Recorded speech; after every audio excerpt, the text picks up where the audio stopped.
So last video में किसी भी टाइम पीरियड को गोल्डन पीरियड होने के लिए जो रिक्वायरमेंट फुलफिल करनी होती है उसका थर्ड पॉइंट देखा हमने। कुछ इवेंट्स उसके रह गए थे, वो आज हम इस वीडियो में कवर करेंगे एंड साथ ही साथ फोर्थ पॉइंट भी देखेंगे। So without wasting much time let's start.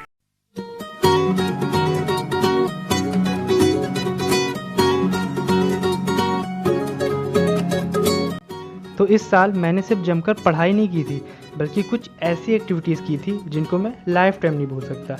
उन सब में से मेरी पर्सनल फेवरेट एक्टिविटी है singing a song in front of more than 100 people. उस दिन डेट थी 5 सितंबर 2019 एंड जैसे कि आप सबको पता है 5 सितंबर को हमारे कंट्री में टीचर्स डे मनाया जाता है। कोटा में लगभग सारी कोचिंग्स में उस दिन पढ़ाई नहीं होती है, बल्कि उस दिन को as a fun day celebrate करते हैं, जिसमें कि बच्चे एज वेल एज टीचर्स अपना अपना टैलेंट दिखाते हैं, जैसे कि सिंगिंग, डांसिंग या किसी की मिमिक्री और ऐसे बहुत सारे टैलेंट। पर कुछ टीचर्स उस दिन भी पढ़ाते थे, वो ये सब सेलिब्रेट नहीं करते थे। तो फर्स्ट क्लास फिज़िक्स की थी, जिसमें बच्चों ने as well as ARW sir ने गाना गाया था, जो कि मैंने अनफॉर्चुनेटली मिस कर दी थी। तो उस दिन मैं सेकेंड क्लास में पहुंचा था, जो कि थी ऑर्गेनिक केमिस्ट्री की, और ये सब्जेक्ट हमें BTK मैम पढ़ाती थी, जो कि उस दिन पढ़ाने का मूड बनाकर आई थी क्योंकि कोर्स बहुत पीछे चल रहा था। तो बच्चों के बहुत अपोज करने के बाद भी मैम उस दिन पढ़ा कर ही गई। अब आई हमारी तीसरी क्लास, जो कि थी मैथ्स की, और ये हमें RJJ सर पढ़ाते थे। क्योंकि ये हमारी लास्ट क्लास थी, तो ना सर का मन था पढ़ाने का और ना हमारा मन था पढ़ने का। सबसे पहले बच्चों के फोर्स करने पर हमारे सर ने गाना गाया, राज आँखें तेरी सब बयां कर रही। बाकी यूट्यूब पर सुन लेना। फिर उन्होंने बोला जिसके पास जो भी टैलेंट है वो यहाँ सामने स्टेज पर आकर शो कर सकता है, और वो जाकर सेकेंड रो में बच्चों के साथ बैठ गए। सबसे पहले वहाँ आकर एक लड़के ने डांस किया, जो कि काफ़ी अच्छा किया था। फिर एक एक करके वहाँ बच्चे आने लगे और अपना अपना टैलेंट शोकेस करने लगे। किसी ने गाना गाया, किसी ने शायरी सुनाई और किसी ने स्टैंड अप कॉमेडी की। तो थोड़ी देर तक ऐसा चलता रहा। फिर जब कोई नहीं आया तो सर एक एक बच्चे से पूछने लगे कि हाँ भाई तुम जाओगे, अच्छा तुम जाओगे। तो कुछ बच्चों के मना करने के बाद जब मेरी बारी आई तो सर ने मुझसे पूछा तुम जाओगे। मैंने एक गाना सोच तो रखा था अपने मन में, पर मेरी उसे स्टेज पर जाकर गाने की हिम्मत ही नहीं हो रही थी। पर जब सर ने मुझसे पूछा तो मैं मना नहीं कर पाया और मैंने हाँ भर दी। फिर थोड़ा डरते हुए कांपते कदमों के साथ मैं स्टेज तक गया, और मुझे आज भी लिटरली याद है जब मैं माइक्रोफोन पहन रहा था तो मेरे हाथ कैसे कांप रहे थे। फिर मैंने अपनी आंखें बंद की, एक लंबी गहरी सांस ली और शुरू हो गया। After singing that song whole class clap for me and I came back to my seat. फिर मेरे बाद कुछ और लोगों ने अपनी परफॉर्मेंस की और क्लास एंड हो गई।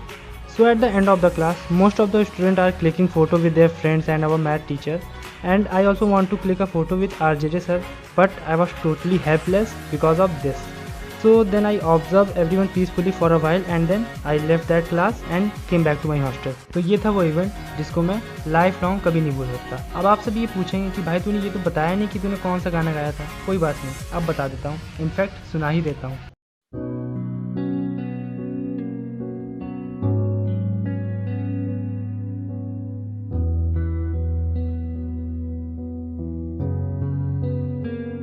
दिल का दरिया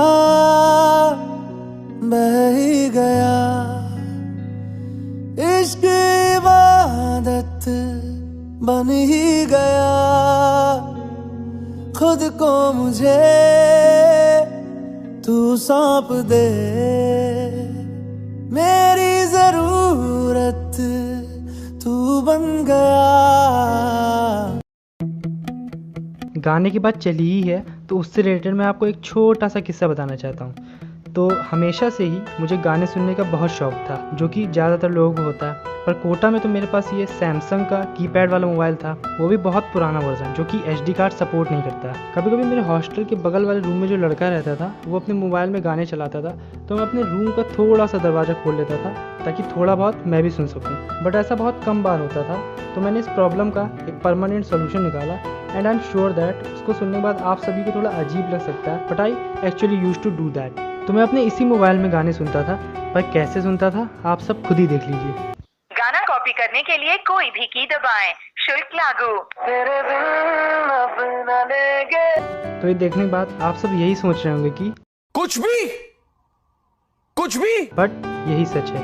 सो इसी के साथ खत्म होता हमारे गोल्डन पीरियड की रिक्वायरमेंट का थर्ड पॉइंट, चूँकि ये पॉइंट बहुत बड़ा था तो मैं इसको एक बार सम अप कर देता हूँ। तो थर्ड पॉइंट ये कहता है कि आपने अपने गोल्डन पीरियड में कुछ ऐसे काम किए हों जो कि आपने आज तक नहीं किए और आप उन्हें कभी भुला ना पाएँ। तो मेरे केस में ये पॉइंट थे। नंबर 1, मैंने इस टाइम पीरियड में जितनी मेहनत और लगन से पढ़ाई की थी उतनी मैंने आज तक अपनी लाइफ टाइम में नहीं की थी।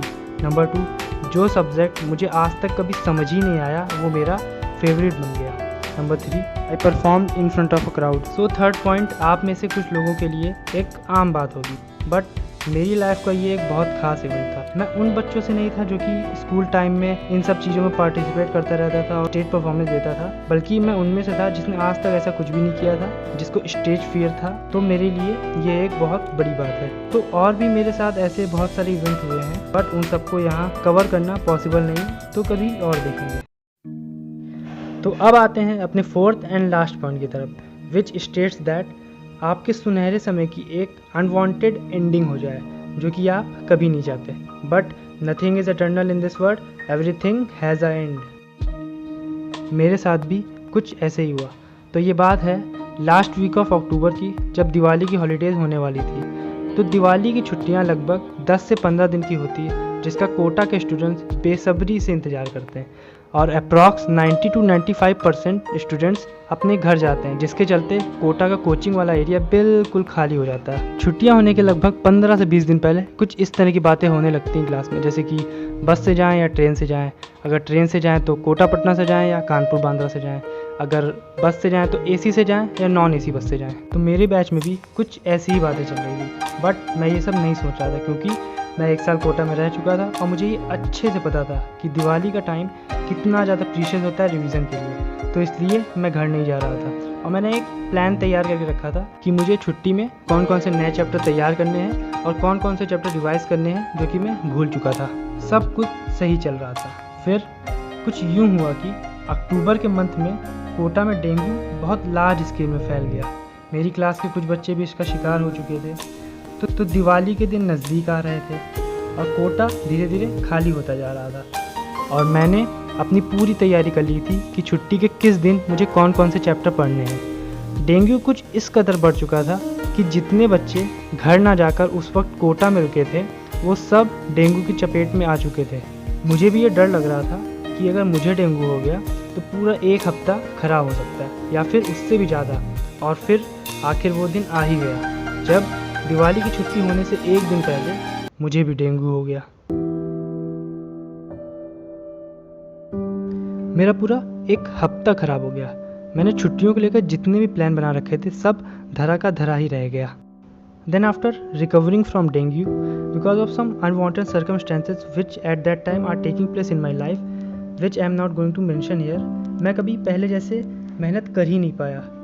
मैं कभी उस तरीके से पढ़ ही नहीं पाया जैसे मैं पिछले 4 महीनों से पढ़ रहा था। तो ये थी मेरे इस गोल्डन टाइम पीरियड की एक सैड सी एंडिंग। मैं अपने आप को खुश नसीब मानता हूँ कि मैं कुछ ऐसी मेमोरीज़ बना पाया जिसके लगभग 1.5 से 2 साल बाद आज भी मुझे उसके सपने आते हैं, जिसको मैं golden memories of my life कह सकता हूँ। बस मलाल तो इस चीज़ का है कि अपनी ज़िंदगी के सबसे सुनहरे पलों को मैं तस्वीरों में कैद नहीं कर पाया, ना उस कमरे की, ना उस मेस की, ना उस क्लासरूम की जिसमें मैं पढ़ता था। किसी की भी फ़ोटो नहीं ले पाया क्योंकि मेरे पास ये कीपैड वाला मोबाइल था। पर एक अच्छी बात यह है कि अभी कुछ महीने पहले जब मैंने इंस्टाग्राम पे अपना अकाउंट बनाया तो मेरे कोचिंग के एक लड़के ने 5 सितंबर की वीडियो क्लिप डाल रखी थी जिसमें मेरी एक छोटी सी झलक आ गई। तो ये था मेरी ज़िंदगी का एक छोटा सा हिस्सा। आशा करता हूँ कि आप सब बोर नहीं हुए होंगे और अंत तक बने रहने के लिए आप सभी का धन्यवाद। हम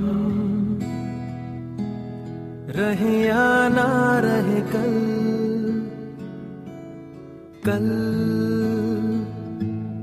याद आएंगे ये पल